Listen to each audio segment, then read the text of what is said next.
Ya, bagaimana kondisi terkini di Gaza, Palestina? Kita tanyakan langsung kepada Fikri Rofiul Haq, relawan Mercy yang berada di Gaza, Palestina. Assalamualaikum warahmatullahi wabarakatuh. Fikri, bagaimana kondisi Anda saat ini dan bagaimana situasi saat ini di sana? Waalaikumsalam warahmatullahi wabarakatuh. Selamat pagi waktu Gaza, Mbak Putri Windasari. Memang kondisi di jalur Gaza sampai pagi ini masih belum membaik karena memang dari tempat kami berada di sebuah sekolahan pengungsian yang ada di kota Khan ini, jalur Gaza bagian selatan pun masih terdengar dentuman-dentuman bom akibat pemboman yang dilakukan oleh pihak Zionis Israel. Pada tadi malam pun kami mendengar dentuman yang begitu keras sehingga menyebabkan banyak warga yang terbangun akibat dentuman itu, dan memang ini sering terjadi kepada warga-warga yang ada di kamp-kamp pengungsian. Bahkan bukan hanya dentuman bom yang terdengar, namun seringkali Israel melakukan penyerangan secara langsung dan secara biadab tentunya kepada warga-warga sipil yang ada di jalur Gaza.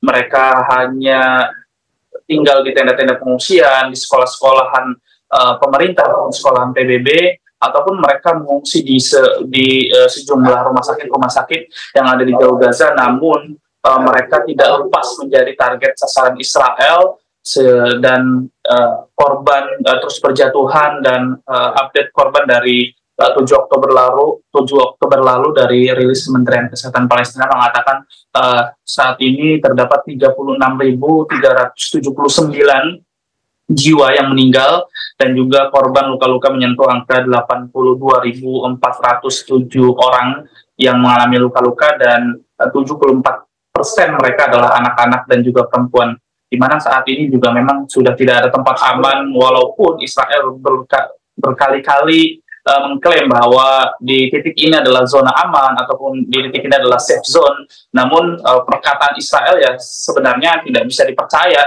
seperti yang sering kali mereka ucapkan bahwa mereka sering kali mengatakan ini adalah tempat yang aman untuk para pengungsi, namun tidak ada tempat yang aman karena tempat-tempat yang aman pun menjadi target sasaran Israel sejak 7 Oktober lalu sampai hari ini. Baik, Fikri, bagaimana dengan akses bantuan di sana? Apakah saat ini juga masih tersendat atau bahkan lebih sulit kondisinya saat ini?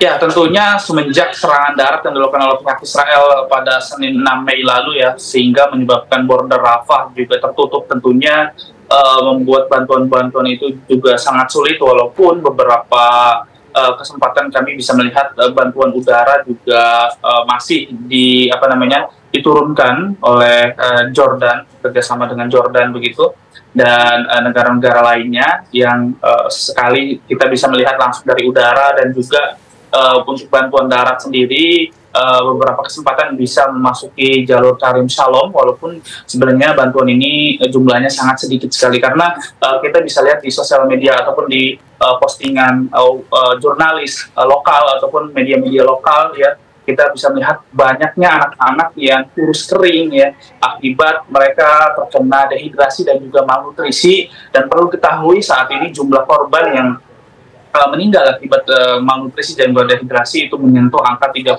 orang, di mana sebagian besar mereka adalah anak-anak dan juga anak-anak. Dan ini tentunya akibat blokade yang dilakukan oleh pihak Israel sejak 7 Oktober lalu, bukan hanya pada Senin 6 Mei lalu serangan darat, namun pada sejak 7 Oktober lalu bantuan sangat sulit.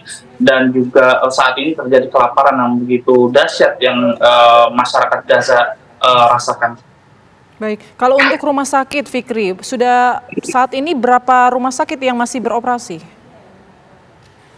Ya, informasi yang kami dapatkan dari Kemenkes Palestina ataupun dari kantor media pemerintah Gaza sendiri mengatakan ada 33 rumah sakit ya yang berhenti beroperasi dari 36 rumah sakit. Artinya hanya 3 rumah sakit saja yang beroperasi, dan 3 rumah sakit ini pun sebenarnya sudah kewalahan menangani korban-korban yang kita tahu bahwa jumlah penduduk Gaza itu ada sekitar 2,3 juta lebih, kurang lebih ya, yang ada di jalur Gaza, sehingga ya tentunya dengan jumlah korban yang begitu banyak dan setiap hari berjatuhan, tentunya rumah sakit saat ini benar-benar sangat kerepotan, ditambah dengan tim tenaga medisnya juga menjadi korban target sasaran Israel, sehingga berkurangnya tim medis juga ini menjadi salah satu alasan untuk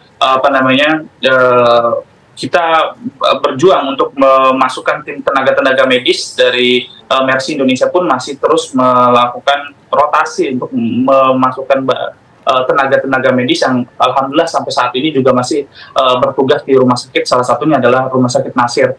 Dan perlu kita ketahui juga memang rumah sakit juga masih kekurangan bahan bakar dan juga obat-obatan dan juga tentunya tenaga medis seperti yang saya sampaikan. Dan sangat-sangat miris sekali sebenarnya, di banyak juga bayi-bayi yang di dalam inkubator juga mengalami kemungkinan meninggal karena listrik yang putus kalau di malam hari, karena sudah tidak ada panel surya lagi, tidak ada bahan bakar lagi yang mereka dapatkan, terutama di Rumah Sakit Syuhada Al-Aqsa atau Marti Al-Aqsa yang ada di kota Dirbalah, Jalur Gaza bagian selatan, bagian tengah. Dan rumah sakit lain pun sebenarnya kondisinya tidak jauh berbeda dengan rumah sakit tersebut. Baik, terima kasih banyak informasinya Fikri Rofiul Haq. Tetap jaga kesehatan dan juga keselamatan selama berada di sana. Assalamualaikum warahmatullahi wabarakatuh, Fikri.